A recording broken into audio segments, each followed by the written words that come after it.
Hello, everybody. My name is Chiara, and I welcome you to Liminal PodQuest, which is part of the content produced by Boom Festival in these interesting times, together with the interviews that go under the name of Boom Toolkit for COVID-19.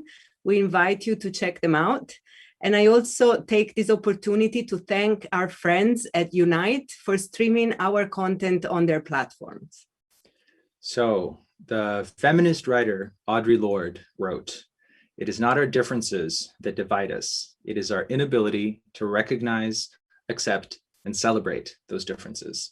And with today's episode, we hope to see if we can shift that inability into an ability and a desire to recognize and accept and celebrate all our differences.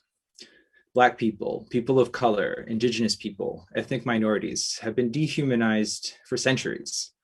And a narrative has been slowly created that says that non-white lives are not as worthy as white lives.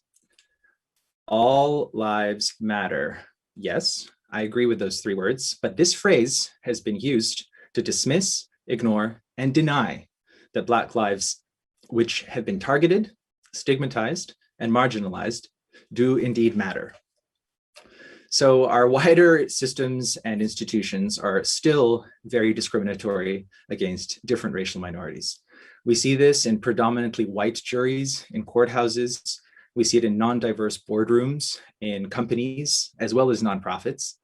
We see it in Indian caste systems. We see it in the number of activists, environmental activists in Amazonia that are being murdered from indigenous communities.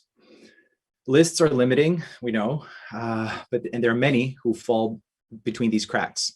But we're just trying to give an overview of the injustices we see around us today and that we're more informed of because they've been happening for a long time.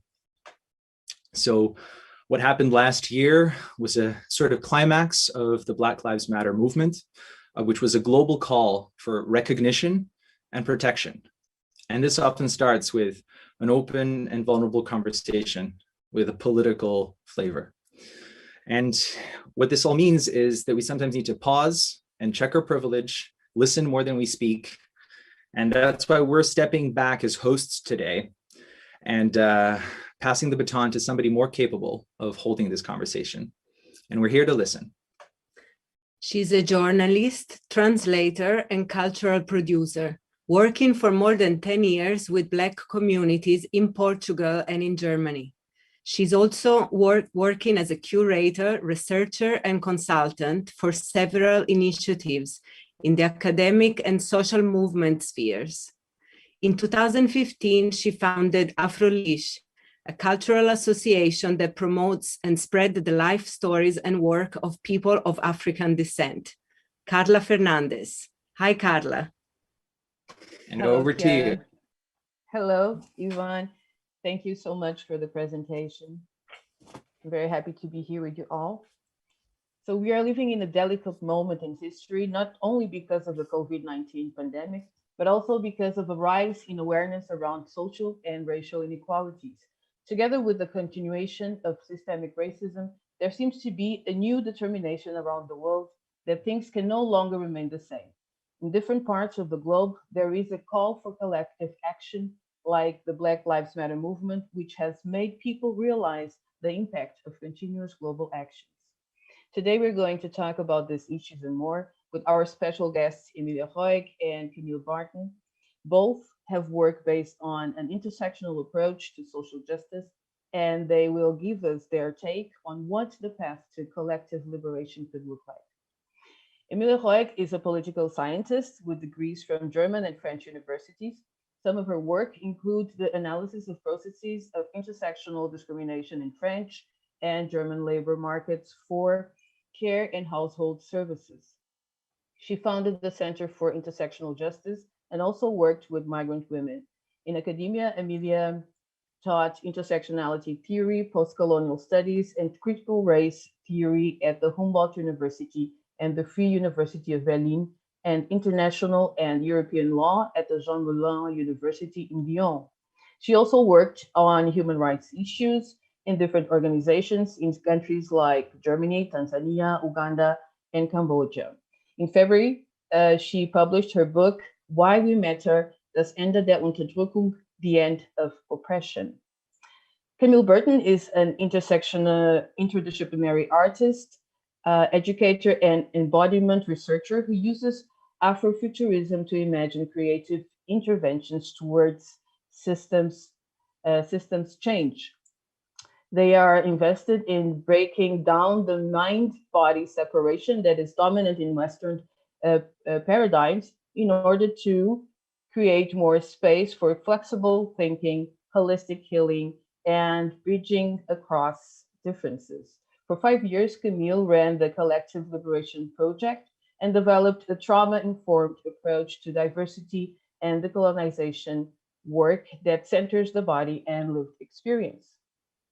Camille is the head of Ecologies of Transformation, a temporary master's program at Sandberg Institute, exploring how art making and embodiment can facilitate social change.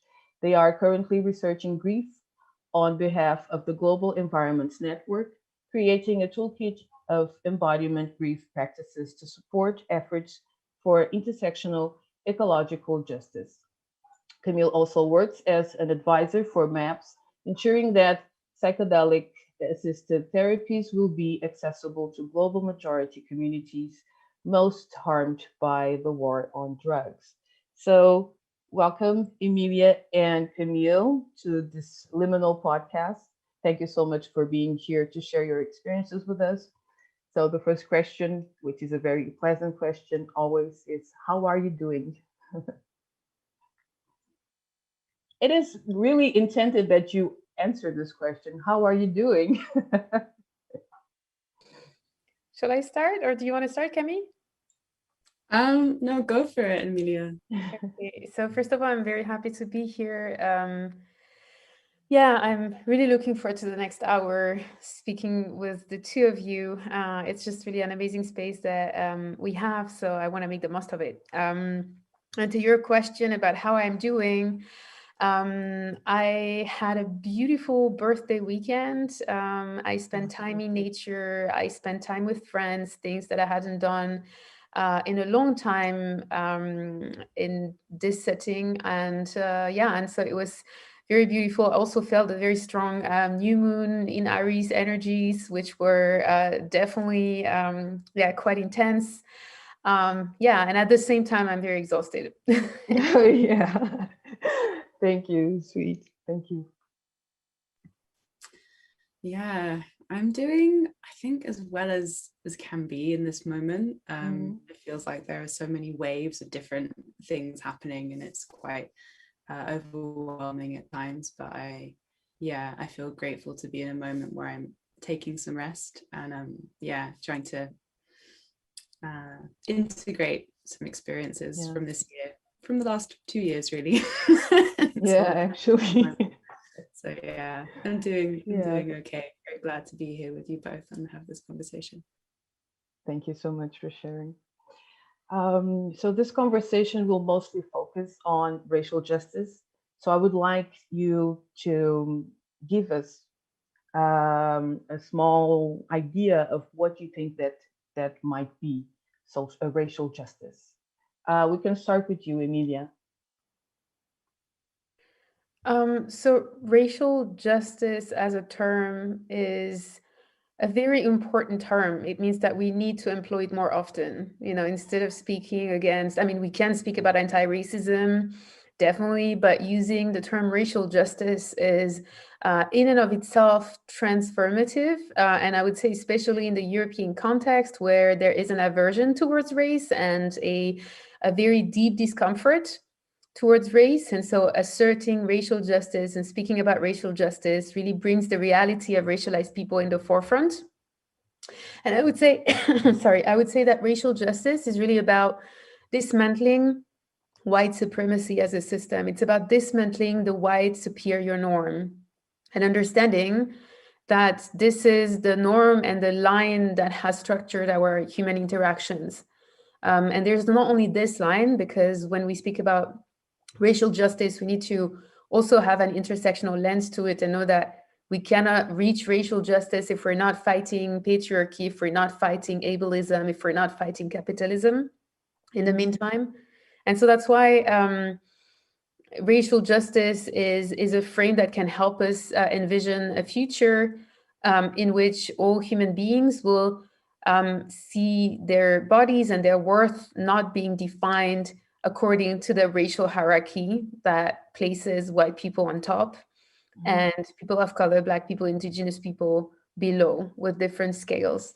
And so, yeah, racial justice means liberation. It means freedom from these hierarchies, which are really oppressive and also dehumanizing. Yeah, I would say that. Thank you so much. Camille, your take on it? Yeah, I think I would like to pick up on what Emilia said around dehumanization. And if I was to kind of simplify it down as much as possible, I'd say that racial justice work is aiming at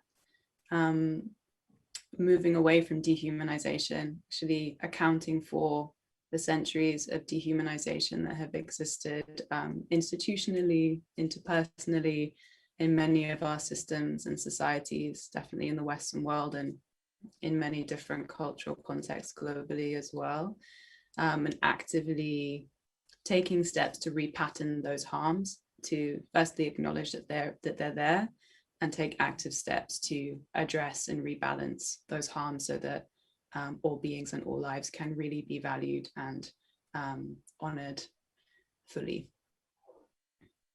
Thanks. I'm going back to Emilia, but both of you base your work on an intersectional approach or using intersectionality as a tool. Emilia already talked about intersectionality, but could you give us a definition of what intersectionality is, and why is it so important to consider intersectionality while tackling systemic racism?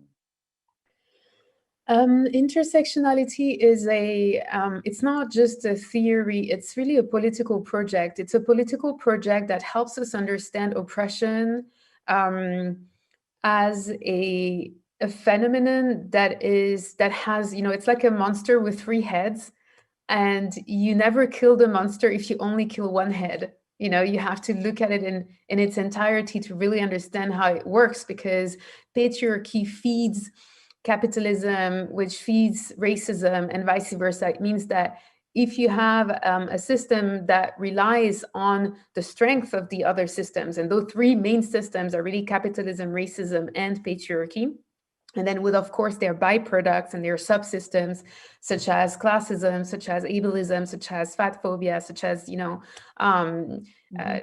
discrimination towards the LGBT community. And so intersectionality is really going deeper in the fight for justice. It means that, there's a definition that I find quite useful because, it says that intersectionality is about fighting discrimination within discrimination, tackling inequalities within inequalities, and empowering minorities within minorities, right? So it means that we never rely on monolithic, homogeneous categories that say very little about the complexity of who we are as people and about the power of these systems of oppression. And there's another thing that I'd like to mention in order to also speak about intersectionality, and that's the dehumanization. And currently oppression relies on the line of humanity, and everything that is non-human, everything that is considered to be non-human can be destroyed, it can be violated, it can be hurt without consequences, because that's what defines the worth of living beings. And so people who have been dehumanized, and we see that, in genocides, in all forms of genocides or breaches against human rights, that, for example, Jewish and Roma people were considered to be rats in the Holocaust. We see that, disabled people are considered to be monsters. There's always this like visual dehumanizing. In Rwanda, these cockroaches. Cockroaches, well, no? exactly. So the dehumanization of people enables doing harm to them, enables killing them. And so that's why we have to reflect on this line of the human, because what if also things that are not human deserve respect, deserve respect, deserve love. It would completely change our discourse. It means that it would not be enough to say that somebody is not human to justify the harm, to justify the exploitation. And so that's why we need to expand it. And intersectionality is also about this. And if we expand that, we can also understand the full depth of the climate injustice. And we can see that climate justice can only be achieved if we confront the line of humanity. If we understand that not only human beings deserve respect and love, but also every particle of the universe. And so that's why it becomes really, we need to have a spiritual approach to all of this, because it's not enough to just cognitively understand, oh, there are human rights and there are treaties and there are laws, and this is wrong. We can't just move ourselves in a moralist frame or a legal frame. We have to go deeper in our souls to really combat this injustice. And to me, this is what intersectionality is. It's really understanding the intersection of spirituality, social justice, the intersectionality between the different social movements, understanding that reaching climate justice will not happen without confronting the line of humanity, without tackling racism, without tackling patriarchy. Thank you so much. And all this trauma that Emilia was talking about, this aspect of dehumanization, also reflects in our bodies. Now, Camille, your work looks at how our bodies respond to trauma caused by systemic racism. No? So can you tell us, how do our bodies respond to racial trauma, and which are some of the strategies that you have developed to deal with it and to heal it? Thank you for this question. I should say that, we all have different nervous systems and different bodies, so there's not kind of a one size fits all where we can say that this is how everyone is affected. But in terms of a generalization we could make around the impact of racial trauma, generally, if you're living your life and you are experiencing surveillance, if you are being perceived as someone that's dangerous or not safe, someone that is potentially a threat, that will have an effect on your nervous system. That will often put you into a sort of higher sympathetic nervous system state, where you might be more in fight or flight, or you might be feeling that you need to defend yourself. If this continues over prolonged amounts of time, this can create lots of hypervigilance. So the sense that you're always kind of being watched, or people are potentially going to harm you, which isn't a far-fetched thing if you're existing in a Black or a melanated body in the world right now, right? But in terms of the body, it can create a sense of being mobilized and ready to either defend yourself or to run away. And this can have a lot of lead to kind of chronic stress, leads to lots of different forms of illness over time. In terms of how we move through the world and take up space as well, for people that experience racial trauma and other forms of oppression too, there can be a sense of shrinking in the body, wanting to become more invisible. Smaller, taking up less space, seeing less as a threat, because if you're making less movements, then maybe people won't feel like you're going to, be someone that can cause harm. So on a kind of daily basis, this is something that's quite common, I think, for a lot of global majority people, is this sense of shrinking, becoming smaller. And there's other things as well, like dissociation, not actually being able to feel and sense into the body as much anymore, because of not maybe feeling comfortable to exist in it because of these conditions, because of being seen as a threat, because of being dehumanized in many ways. So there's, a lot of other components I could get into, but those are just a few threads to kind of. And which are some of the strategies that you've been working on or came across to deal with this?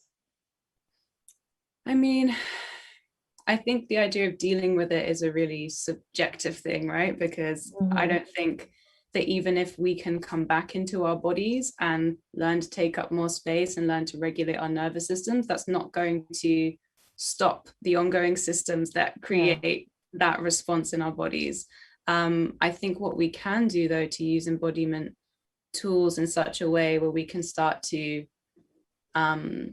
notice if the threat that we're feeling matches the moment we're in. And if it does feel safe enough to actually do something to calm our nervous systems down so we can come back into our bodies, so we can begin to notice what safety within ourselves can feel like. That's one thing. And when we cultivate more of that, hopefully build resilience and capacity to change the external structures that create the harm to begin with. And this is something that one of my teachers, Nkem and Defo, talks about and names alchemical resilience. This idea of not just cultivating resilience, because this is a term that's, I think, used in a way I don't really like very much. Yeah. People are like, you're so strong, you're so resilient, because you can just continue dealing with all of this chronic amounts of harm. That's not what we're going for, but more around how do you learn to kind of rest and take moments to come back into yourself when it feels safe enough to do so, and how do you build enough capacity to really change these existing structures that do continue to re-traumatize and create more and more harm. So I think there is a really important role for embodiment work, but I think we have to be careful not to believe that it's about the individual and about one person just feeling good, but it's more around how we can create a sustainable resources for ourselves to feel strong, to feel nourished, to be able to collectively create change and repattern the conditions that we're existing in. Yeah, I wanted to suggest your grief portal that you have on Vimeo. So would you say that that's also like one of the tools that we can use to do so, to come back to our bodies, to settle down and to... Yeah, I think grief is a really powerful resource and a sort of untapped resource in many ways. It's not very convenient under capitalism to grieve, because we're not productive workers, right? When we're too in our feelings. So we're not really encouraged to do that. And many cultures in the West have kind of lost all of their practices around grief. But the Dagara people in what's now known as Burkina Faso, they have some really beautiful grief practices, and several people from that community that do a lot of work internationally, sort of sharing around those. Maladoma Some and Sobonfu passed a few years ago. But what they talk about in the Dagara context is that people within the community are expected to come to the community grief ritual on a monthly basis. If people don't show up and do their grief work, it's seen as a kind of taboo, because to not do that is believed that this grief will come out as forms of violence, as other forms of harm, because it's not being processed, it's not being tended to. And this really resonates with me, because I noticed that if something happens to me, if some harm takes place, then I'm more likely to respond in a way, consciously or unconsciously, that may pass some of that energy on. So even on a really base level, I think that we can learn a lot from looking how cycles of violence repeat themselves, and those who often are harmed will often go and continue to pass that harm on. I think when we can be more in touch with what's moving in our bodies, what we're carrying from our ancestors, and what has been often unaddressed from them, because many of our ancestors haven't had the time and space to even take stock and grieve, because they've just been in survival mode. I think there's a lot that we can learn, and also to create more spaciousness and to create connection within our communities as well, and to organize around the things we need to grieve. So yeah, I think there's a lot of resource within that as well, and like learning and creating new practices and rituals also, because it's not so simple for many of us in the diaspora to necessarily connect to our indigenous practices, but I think we can create new methods and new ways of doing this work. Thank you, Camille. So I do suggest this grief portal by Camille Barton as a powerful exercise for us to connect with our bodies and our grief as well. And I do confess that I did the exercise, and I after the exercise I cried, and during the exercise I cried, And during that day, I really felt like I was moving on clouds because I really felt the connection. I mean, we're going to share everything here, but I really recommend you guys to go into that exercise. So we'll have the link on the comments as well. So let's go to Emilia. Emilia, so writing might also be a way of dealing with trauma. And did you feel that way about your book? Because I ask you this because although I haven't read the book yet, I went to the online premiere and I heard some of the excerpts which were read, and it seems like a very personal journey because you have chosen to put yourself and your very diverse family in the center to talk about the various intersections of racism that racism bears. So tell us more about the book, Why We Matter, Das Ende der Unterdrückung. Thank you so much. And yeah, Camille, it's there's so much so much of what you say that resonated with me, like on a deep level. Writing the book has been definitely healing for me, very much so. And I could see that a lot of things were locked in myself, and writing was a process of just letting go and getting it out there. And so that's why I didn't really feel any blocks or any, I was just writing and writing pages after page. And it was just like really crazy because I also didn't have so much time. I was writing, you know, it was in the pandemic. My son was with me. I had no childcare. So I was writing, you know, from playgrounds. I was writing when he was asleep at night. So I just really didn't have time. But every time it was just like, I felt so good after writing because it was my truth that could finally be on paper, something that could not be denied anymore, or something that could, sometimes I felt like I was afraid of losing it, of losing this truth, because it's constantly put in question by our society. You know, we're constantly gaslighted about what we feel and if our perspective is true. And so it feels like I have to hold on to it to keep it alive, so to say, right?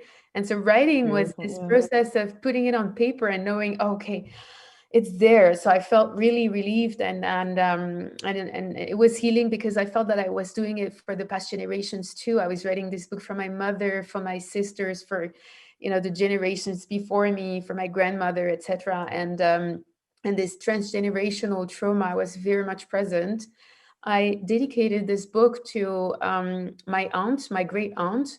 Although in the process, I mostly had my family from Martinique and my ancestors who were enslaved more than this other part of the family. But my great aunt was murdered in the Shoah, in the Second World War, and she lived in Germany, and she was killed as well from Germany. I mean, she was transported to a camp and was killed there. But for me, this writing this book was also part of healing her too. She was very much present in the process, and that was very, very powerful, especially around the release of the book.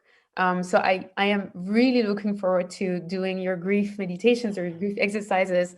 And in the meantime, I'm doing breath work, which is for me a method that I've also found to practice, to heal and to also connect with grief. And I really definitely felt that presence. And for now, what I know is that the book is out. The book is out there. It's living its own life. And I, of course, put a lot of myself in there. But I don't see it as, you know, it's not just me. It's not me, the individual. It's more connecting with the humanity of other people, you know. So this is really what I wanted to achieve by having a connection that goes beyond myself, you know, something that is also speaking to other people who may not have at all, you know, the same identity or the same experiences, but we can, you know, strike a chord that we all have in common that very often gets lost. So yeah, healing and every kind of artistic expression, you know, for me it was, and I speak about it as artistic expression or creativity. But you know, anything where we put ourselves to it is healing parts of ourselves, I guess, even if we don't realize it, even if we are not doing it explicitly or intentionally. I think it has this process, you know, our soul has its history and it is also acting without our consciousness sometimes. Thank you so much for sharing that, Emilia. I think we could talk much more about your book, but I would like to advise you who are listening to us, if you speak German, to watch the video, and advise you, Emilia, if you have the possibility to get it subtitled. Yeah, that's the book. That's the cover of the book. But to get that, at least this video subtitled, so that more people have access to this powerful content. I also really connected to many of the experiences that were shared, and I think that more people should have access to this information. Well, Camille, you have also stated in an interview for the podcast Embodied Life with Lauren Taus, that looking at our family dynamics can be a way to decolonize our own history. So I would like you to help us understand this perspective. So how do our bodies reflect our family history, both visibly and invisibly?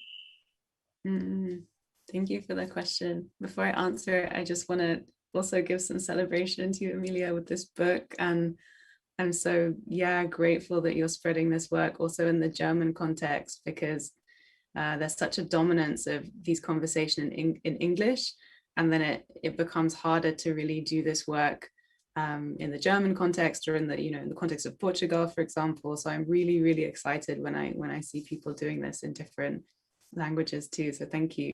Thank you so much. Thank you. And also thank you, Carla. I will try to make the subtitles available in English.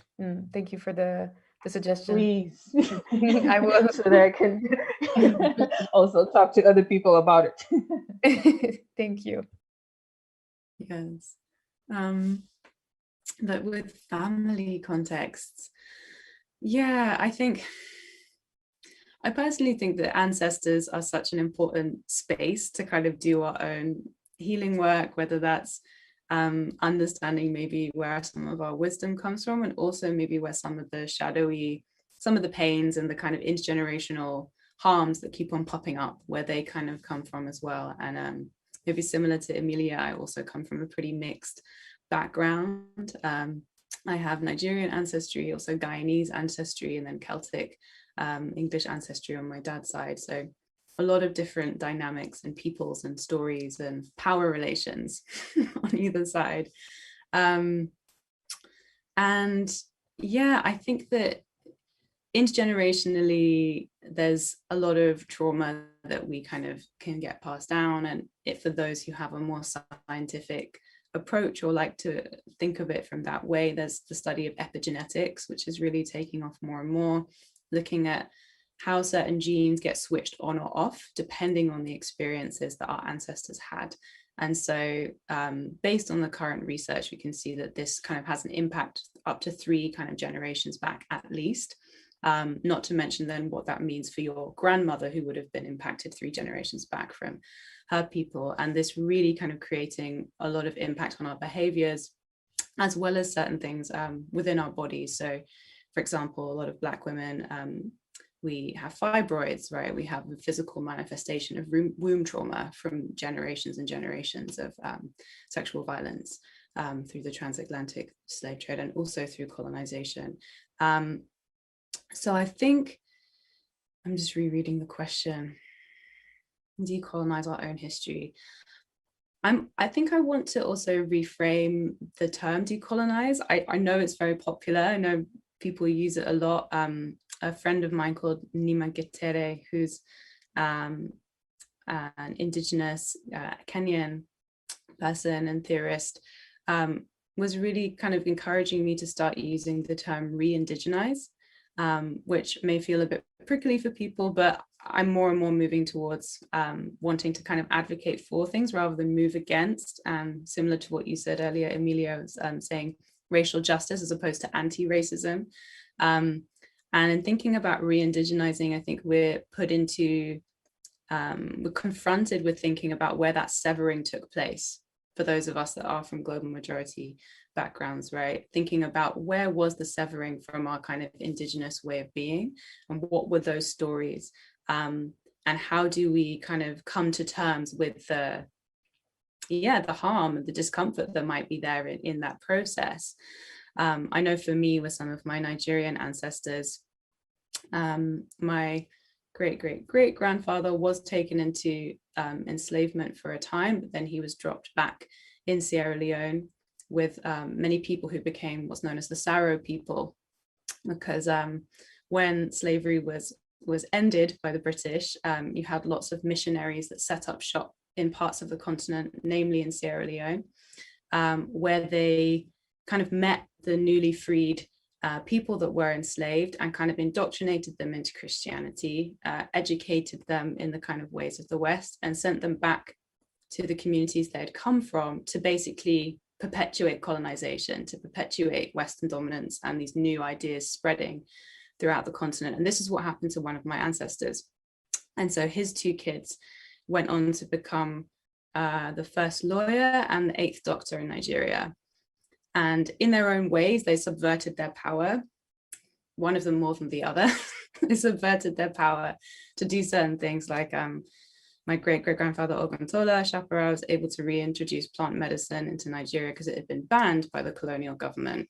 And so there are things like this that you could see as progressive, but there's also the fact that they were still part of that system, right? They were still perpetuating colonization, perpetuating these ideals. And so I think it gets quite complex when we look back into our ancestral realities and understand the different dynamics at play, the ways that can show up in our present realities around certain forms of superiority, certain ways of being. And the interesting question for me is, how do we learn from these stories in order to move towards solidarity with all different kinds of beings, with other humans as well?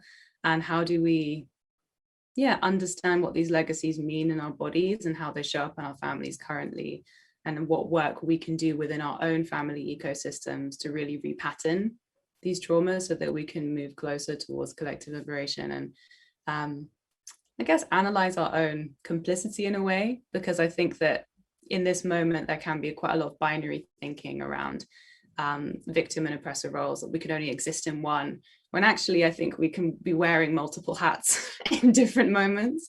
And I think it's more helpful overall.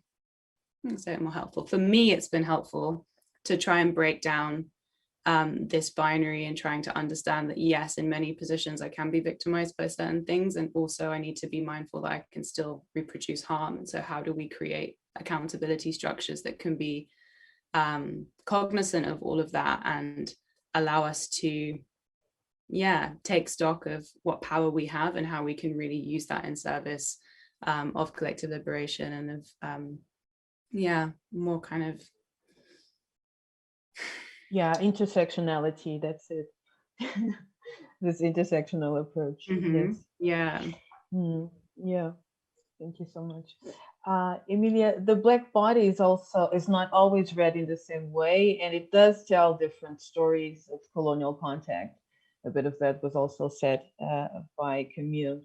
As you shared in the premiere of your book, Emilia, for instance, when you go to Martinica, you can be read as white or métis. So this is like the different take on power structures. Now, in that place, maybe you can be read as someone with much more power than in Europe. But you were very happy to be read as a black person, along with your mother, who is of darker complexion, and your sister when you were in the US.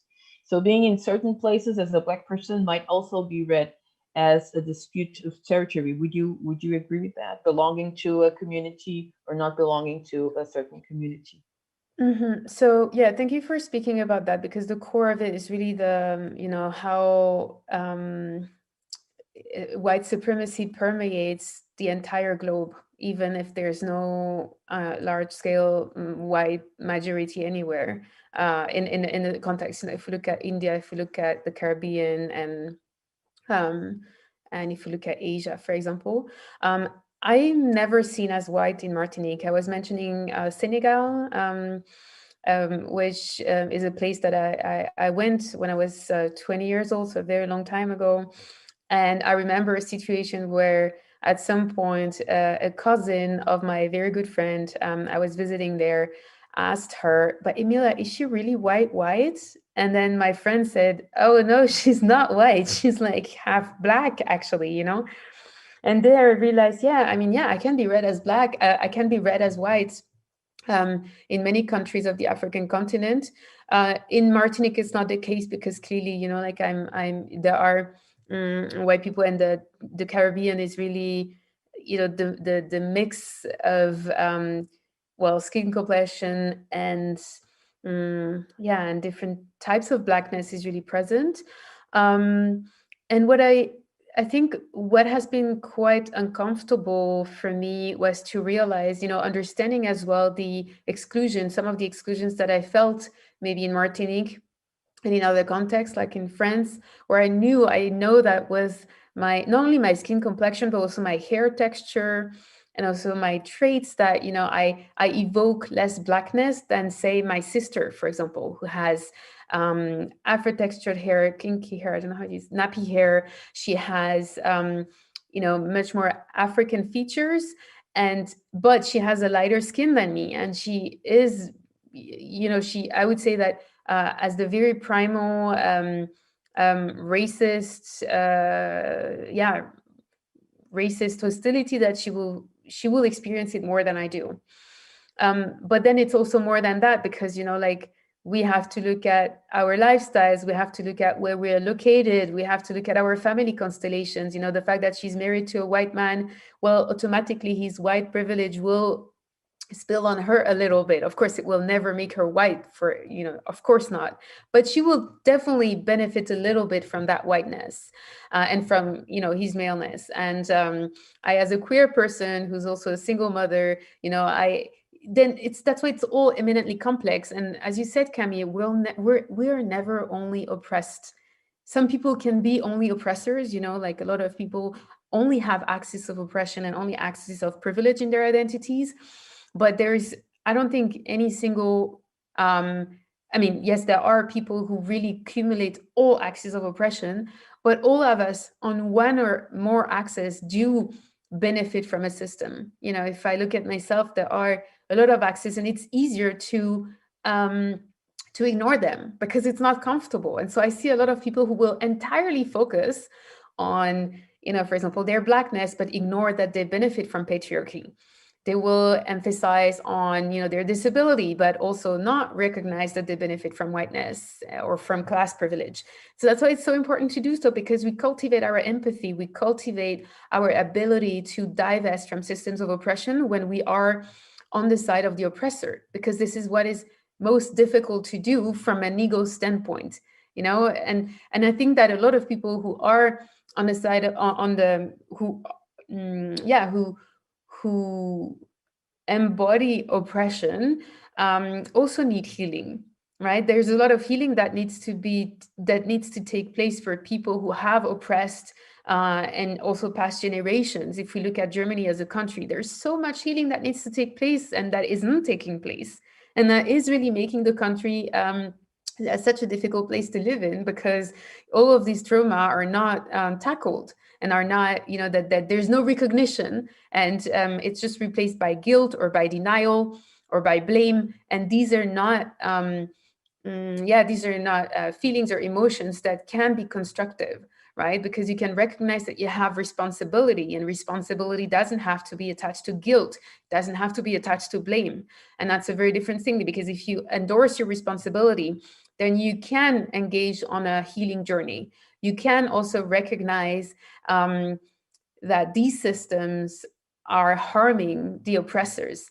And as long as we don't recognize that, I think we will only go half the mile, right? It will not enable us to really fully come to the unity that we really need, to come to the connection that we really need on a higher level. Yeah, I think I lost track of your initial question. Yeah, it was about skin color. You did, but it was beautiful. Anyway, so you made a very beautiful detour. So thank you for sharing that too. Camille, you work with drug policies and see psychedelics as a tool to heal racial trauma. Tell us about how psychotropics in a white body might be understood and how that is different for racialized bodies. And through this, you can also talk about the challenges in advocating MDMA psychotherapy to be accessible to people of color or the global majority communities, as you often put it. So how can psychedelics can be used to heal racial trauma? I think psychedelics hold great promise in healing all sorts of trauma, including racial trauma, because, yeah, they can connect us to,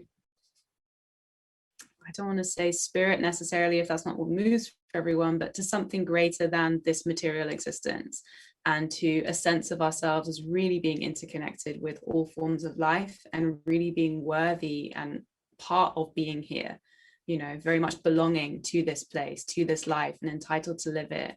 And as we've kind of touched upon in our conversation, a lot of racial trauma can actually detach us from our bodies, from our sense of worth, make us feel small, make us feel apologetic for our existence. So I think there's a lot of power that these substances have in being able to reconnect us to our brilliance and our beauty and our passion for this life and sacredness of our existence. I think where it becomes tricky, though, is the war on drugs. It's not necessarily easy to just experiment or explore with these substances, because on top of these legacies of historical trauma, you also have had a drug war for the last, you know, particularly amped up since the 1980s, but definitely since the 50s. And even before that, with prohibition from colonization, you know, with our plant medicines of our ancestors being severed and banned upon colonization. So it's been happening since then. But with the war on drugs moving forward, drug policies have really been the main mechanism used to criminalize, incarcerate, and at times kill global majority people in various countries around the world. So as we're now in this moment of psychedelic renaissance, as it's being called, yeah, there's a lot of work we need to do to kind of illuminate these histories and understand that certain communities, even if they are and have been the medicine holders of these traditions for generations, actually are not in the same position to just access these medicines, right? Because there's been so much targeted kind of violence and criminalization against Black and brown bodies via the war on drugs and state-sponsored violence. And it's not really ever been about the drugs, really, but these policies have very much conveniently been used against our people. And now in this moment where they're becoming mainstream and there's a lot of conversation about the research and how brilliant it is, I think we need to really address what repair would look like. And part of this means expunging records and getting people out of prison, you know, even for things like cannabis conviction, which, you know, more and more as cannabis legalizes or is decriminalized in different parts of the US, for example, there are some really great policies that are coming through with organizations like the Drug Policy Alliance, who are making sure that the marijuana legalization comes with getting people out of prison, expunging their records, and actually allowing licenses for communities most harmed by the war on drugs to enter that market legally. But unfortunately, this isn't the case across the board. And I think we're going to run into similar issues in the psychedelic space. And already we are, because the clinical research that's taking place is massively overrepresented with white people. And as a result, there isn't much attention that's been paid to ensuring that therapists and clinicians and researchers doing these studies have any kind of cultural humility, training, or unconscious bias, or even an awareness of, you know, what the war on drugs has done to our communities, or the impact of medical apartheid and experimentation on Black and brown bodies and things like this. So I think there's a lot of work to do to kind of create the stage that will allow for our communities to actually benefit from these medicines. So on paper, it's brilliant. And I think there's a lot of promise. In practice, there's a lot of work that has to be done to actually allow for these medicines to be accessible and to create policies and an industry that will allow that to happen. So I really hope that's a conversation that can keep on happening in the psychedelic space, and for those that are really committed to these medicines to start understanding how key racism is as a factor within all of that conversation, and something that we'll have to unravel more if we really want all people to be able to benefit from these medicines. Thank you, Camille. As you have heard, I think that this could be developed. I mean, we could dig in more in this answer, but we have to go on to another theme, unfortunately. So this one is for both of you. Do you think that COVID-19 pandemic is making people think more about what a just society might look like? I mean, with the example of Black Lives Matter, again, Black Lives Matter movement receiving so much more attention now. Would you say that the COVID-19 pandemic is doing something for us to reflect on those issues? I would say Emilia now, because Camille just... So I would say that there's, 1 year into the pandemic, we can see that last year at the same time, there was so much hope, so much time as well to pause, like it was a little bit, this time that is needed for us to think about new futures, to articulate our vision. We need time for that. We can't do that in the capitalist hamster wheel, it's just not possible. And so what I see is that 1 year into the pandemic, we are left with one thing, and that is wage labor. It means that everything else stopped, art, culture, social activities, everything that was feeding us and that was creating a sort of balance between what we gave to capitalism and what we derived from it has disappeared. And now it's even so that, I remember at the beginning of the pandemic, people had understanding for, saying, oh, sorry, my child is at home, I don't have childcare. And now today, I feel like I have to feel more and more, I'm apologizing constantly for having to bring my son when the state is not guaranteeing that we have childcare possibilities. And it has become, widely accepted that we need to work and we need to put wage labor at the top of our priorities, and that this is our identity now. We don't have any other things in our lives. And that's, it shows us how powerful capitalism is, how powerful neoliberalism is, because it just doesn't allow us to think about justice. And especially the most precarious people don't have this luxury because, rich people can go to their house in the countryside on weekends or can work from there, and they have like a very nice environment. But people who work in really small places don't have that luxury. That being said, I think that the pandemic is making a lot of social problems visible that existed before. It's more exacerbating our consciousness of them. And so in this sense, it's a chance, but if we're not using it, it's going to just do one thing. It's going to reinforce capitalism as a system. And we see that, for example, very, very large companies who are not at all trying to bring any social change, on the contrary, are gaining a lot of power through the pandemic. And this is something that, the power imbalances are getting stronger and stronger. So COVID in and of itself, I don't think it was also the reason why the Black Lives Matter movement got so strong.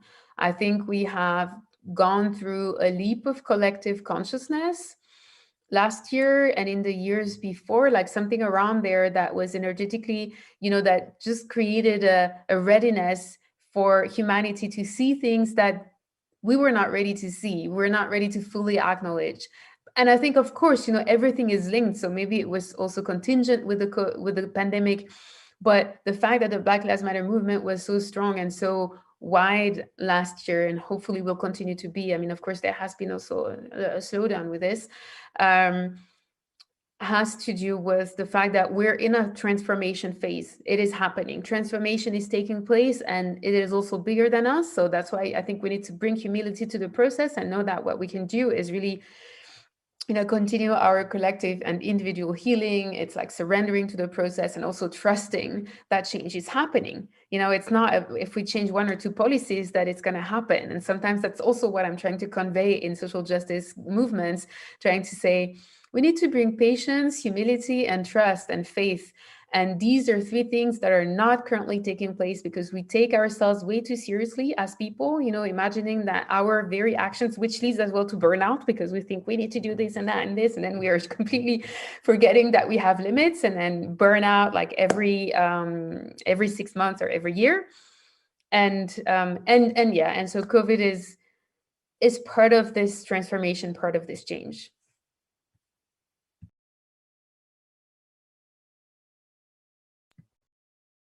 Camille, would you like to share? Sure.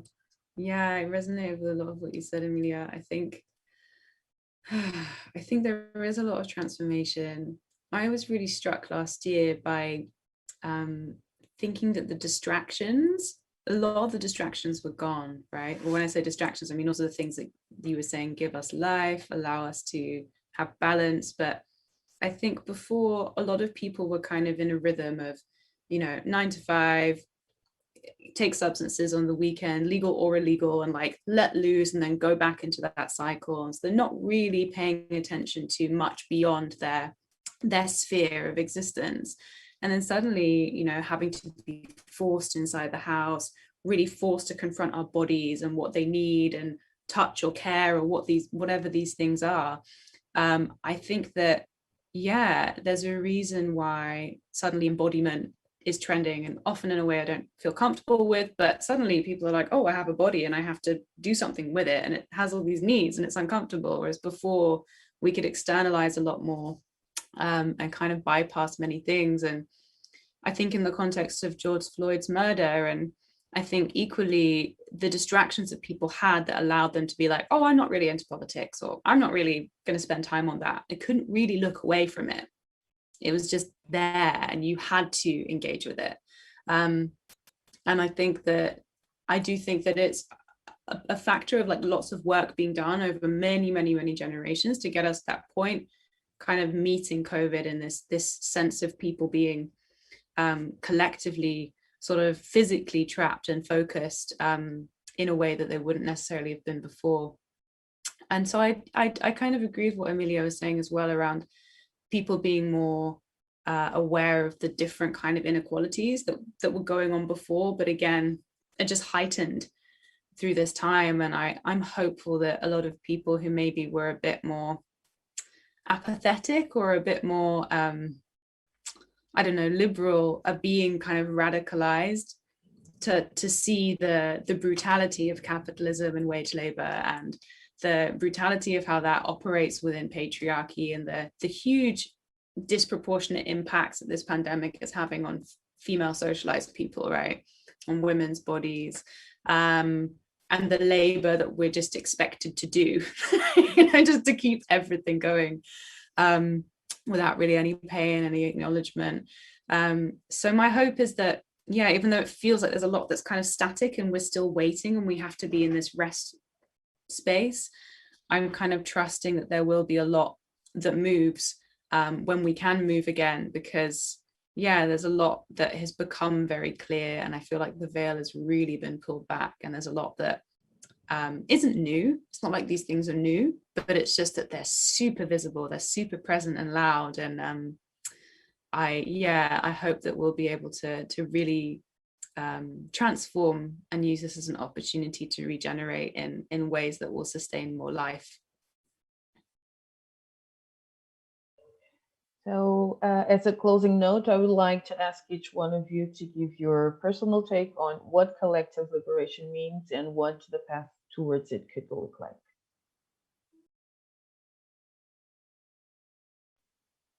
Okay, I guess I can go. Yeah, this is a ping pong, Emilia, so it's your time. I think collective liberation means to liberate ourselves from the hierarchies that define our worth, because we're so caught into that we can only define our worth according to the inferiority or superiority of others. So it means that we're not really able to look at who we are as, you know, pure souls who are worthy no matter what. You know, we don't need to do something. We don't need to achieve anything. We don't need to be a certain way. And that's something that we have internalized from the day we entered this earth, basically, because this is what society teaches us, and we are passing it on to our children. And I see how, you know, seeing my child evolve and how early it begins, and how, yeah, how caught we are in those hierarchies in everything we do. This is the only way we know how to exist. And so that's why I feel like collective liberation means completely divesting from this way of thinking, completely divesting from these systems of oppression.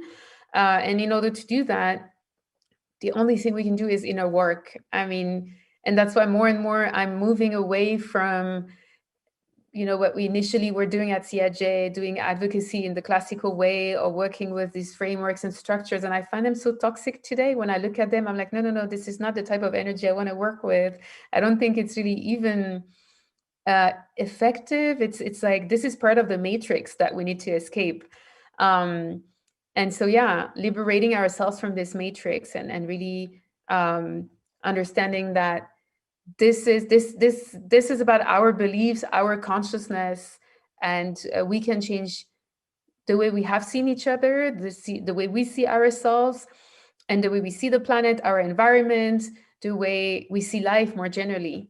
Yeah, and to do a book recommendation, which maybe you know, Camille, you know, of course, Sonia Renee Taylor. So the book is called The Body's Not an Apology, and she's really opened my perspective when it comes to divesting from the ladder. So she says really divesting from the ladder. She also says there's no right way, there's no wrong way of being in a body. So really trying to develop and invent new ways of being in this world. I think this is our task, and this is how we can liberate ourselves.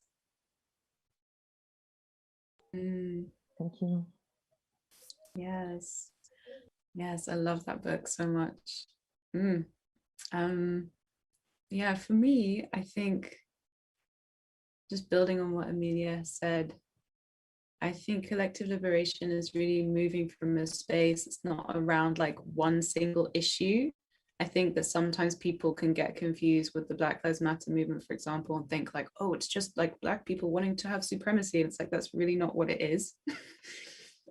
This is about moving from a space where we can understand that we're all connected, and that none of us are going to be free. None of us are going to really be able to be in our full worth, in our full agency and capacity to be our truest, kind of most shiny selves when other people are being oppressed or marginalized. And that our ability to kind of be liberated is so interconnected also with our ecosystems, with our four-legged animal kin, you know, with the marine life, that we're really trying to create new systems and structures that allow all of us to kind of sustain and celebrate life for, you know, the next 7 generations to come. And I think that has to happen, again, like Amelia is saying, not just on a kind of legal policy level, not just in the written word. We really have to change our relational ways of being, the ways that we operate and kind of meet each other and interact in our daily nonverbal interactions, and really demonstrating care, demonstrating what it means to not dominate in our interactions, and to understand that as not just about me trying to save someone else or because I pity them, but because it's about my humanity or my ability to be a being in this world that is honoring the life that exists outside of myself, and knowing I'm connected to it, that there isn't actually a separation. So I think it's, it can be really a deep and spiritual, profound work to be doing, but also intellectual, can really tap into many things. But I think it's about, understanding that we are more than just individual beings, and what it looks like to try and spread life, and spread a good life and sustain that for as long as possible in right relationship. So thank you so much, Emilia Ruijk. Thank you so much, Camille Barton, for being here and sharing such a significant, beautiful, and transformative work. A big thanks to every person who has been with us during this session. My name is Carla Fernandes. It was lovely to be here with you all. Thank you so much. It's been Thank you, amazing. really nice. Yeah. It's been sweet wonderful. Conversation. Thank you, Carla, for walking us through this conversation. And Camille, I'm so grateful for this conversation. Thank you.